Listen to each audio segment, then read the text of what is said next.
25 जून को रिलीज हो रहा है नीलकमल सिंह का बॉलीवुड गाना कुड़ी अनजानी। जी हाँ दोस्तों, आपका स्वागत है मेरे चैनल ऑसम भोजपुरी पर।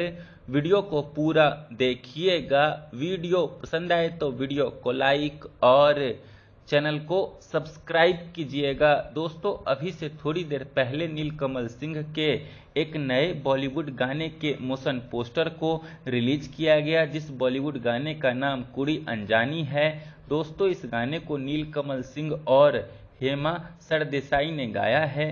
वहीं इस गाने को लीजो जॉर्ज और आनंद बख्शी ने लिखा है और लीजो जॉर्ज और आगोश ने इस गाने में म्यूजिक दिया है।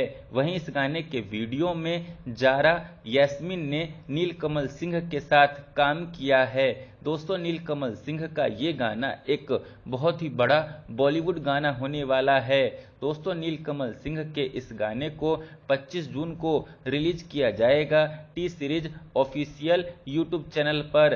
तो 25 जून को आप लोग नीलकमल सिंह के इस बॉलीवुड गाने को खूब प्यार दीजिएगा T series official YouTube channel पर। और आप लोग नीलकमल सिंह के इस बॉलीवुड गाने के मोशन पोस्टर को टी सीरीज ऑफिशियल और नीलकमल सिंह के सोशल मीडिया पर जाकर देख सकते हैं। खैर, फिर मिलते हैं दोस्तों किसी नए वीडियो में। वीडियो पसंद आए तो वीडियो को लाइक और चैनल को सब्सक्राइब कीजिएगा। धन्यवाद।